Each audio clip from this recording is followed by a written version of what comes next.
जय श्री राम मित्रों। पर्व टीवी में आपका स्वागत है। आज हम बात करेंगे भगवान श्री राम के लंका से अयोध्या वापसी की। हमारे साथ बने रहें। तो चलिए शुरू करते हैं भगवान श्री राम के लंका से अयोध्या वापसी की कथा। आश्विन माह में शुक्ल पक्ष की 10वीं तिथि को लंकापति रावण का वध करने के बाद श्री राम कार्तिक अमावस्या के दिन अपने राज्य कौशल वापस लौट रहे थे। लंका से कौशल आने की अवधि में वे विभिन्न स्थानों पर रुकते हुए आते हैं। तुलसीदास कृत रामचरितमानस के अनुसार रावण वध के पश्चात जब श्री राम की अयोध्या वापसी की बेला आई तो धर्म के इस युद्ध में उनके साथी रहे नील, जामवंत, हनुमान, सुग्रीव आदि दुखी हो गए। अपने साथियों की मन स्थिति को भांपते हुए श्री राम ने उन्हें भी अपने साथ चलने के लिए कहा। श्री राम और उनके साथियों की इस यात्रा में पुष्पक विमान उनका वाहन बना। कुबेर का पुष्पक विमान उन्हें वायु मार्ग से अयोध्या ले जा रहा था, किंतु श्री राम मार्ग में कई स्थानों पर रुके। सबसे पहले विमान अगस्त्य ऋषि के आश्रम में पहुंचा।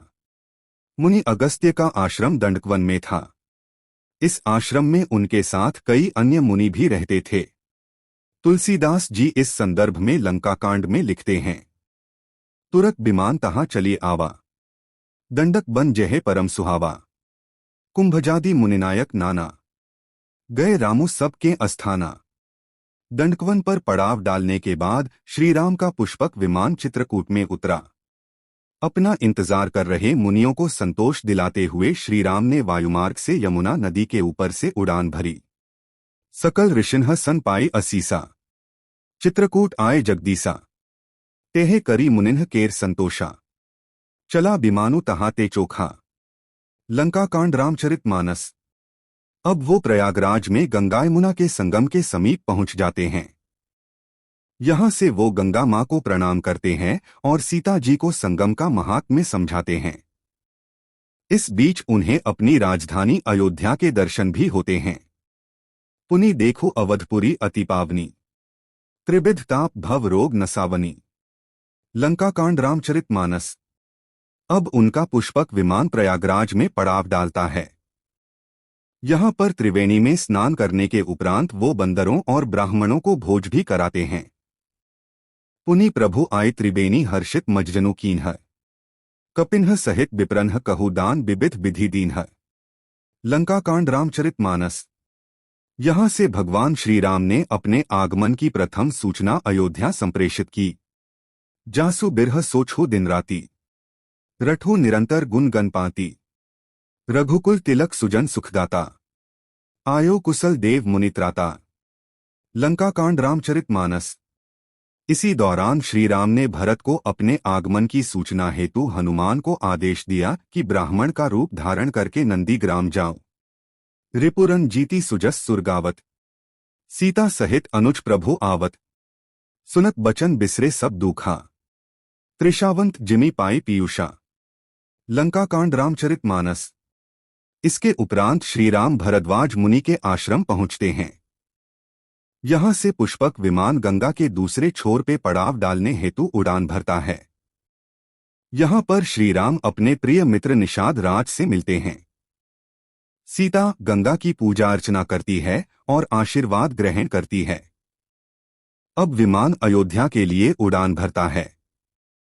श्री राम के अयोध्या आगमन की खुशी में समस्त अयोध्या की स्त्रियां दही, दूब, गोरोचन, फल, फूल और मंगल के मूल नवीन तुलसीदल आदि वस्तुएं सोने की थालों में भर भर कर मंगल गीत गाते हुए अयोध्या भर में घूम रही है। श्री राम को आते देखकर समस्त अयोध्या नगरी सौंदर्य की खान हो गई है। सरयू जल अति निर्मल हो गया है। अयोध्या का प्रत्येक नागरिक श्री राम की एक झलक पाने को व्याकुल है। जो जिस दशा में है वो उसी दशा में बाहर दौड़ा चला आ रहा है। कहीं श्री राम की पहली छवि निहारने से कोई वंचित न रह जाए, इस भय से कोई बच्चे और बूढ़े को नहीं लाना चाहता। अयोध्यावासियों से अब और अधिक विलंब सहा न जा रहा है। सभी एक दूसरे से पूछ रहे हैं कि आपने श्री राम को कहीं देखा है क्या। इनके साथ ही स्तुति पुराण के जानकार सूत, समस्त वैतालिक भाट लोग भी श्री राम के दर्शन के लिए अयोध्या से बाहर आते हैं। वाल्मीकि रामायण के युद्धकांड सर्ग 127 में लिखा है, सूता स्तुतिपुराणाज्ञा सर्वे वैतालिकस्तथा सर्वे वादित्र कुशला गणिकाश्चैव सर्वश। गुरु वशिष्ठ कुटुंबी छोटे भाई शत्रुघ्न तथा ब्राह्मणों के समूह के साथ भरत अत्यंत हर्षित होकर कृपा निधान श्री राम की अगवानी हेतु राजमहल के बाहर आते हैं। अयोध्या की बहुत सी स्त्रियां अपनी अटारियों पर चढ़कर आकाश की ओर देख रही है। श्री राम के पुष्पक विमान को देखकर मंगल गीत भी गा रही है। बहुतक चढ़ी अटारिन्ह निरखही गगन विमान, देखी मधुर सुर हर्षित करहिन सुमंगल गान। उत्तरकांड रामचरितमानस। श्री राम का पुष्पक विमान अब अयोध्या में उतर चुका है। प्रभु श्री राम पूर्णिमा के चंद्रमा हैं तथा अवधपुर समुद्र है, जो उस पूर्ण चंद्र को देखकर हर्षित हो रहा है और कोलाहल करता हुआ बढ़ रहा है। इधर उधर दौड़ती हुई स्त्रियां इस पयोनिधि की तरंगों के समान प्रतीत होती हैं। सब माताएं श्री राम का कमल सा मुखड़ा देख रही हैं। उनके नेत्रों से प्रेम के आंसू उमड़े आते हैं, परंतु मंगल का समय जानकर वे आंसुओं के जल को नेत्रों में ही रोके रखती हैं।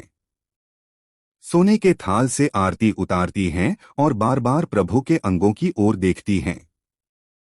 गोस्वामी तुलसीदास रामचरितमानस के उत्तरकांड में लिखते हैं, सब रघुपति मुख कमल बिलोखीं, मंगल जानी नयन जल रोखीं, कनक थार आरती उतारहीं, बार बार प्रभु गात निहारहीं। प्रभु श्री राम को निहार कर माताएं बात बार निछावर करती है और हृदय में परमानंद तथा हर्ष से भर उठती है। माता कौशल्या बार बार अपने पुत्र श्री राम को निहारती है।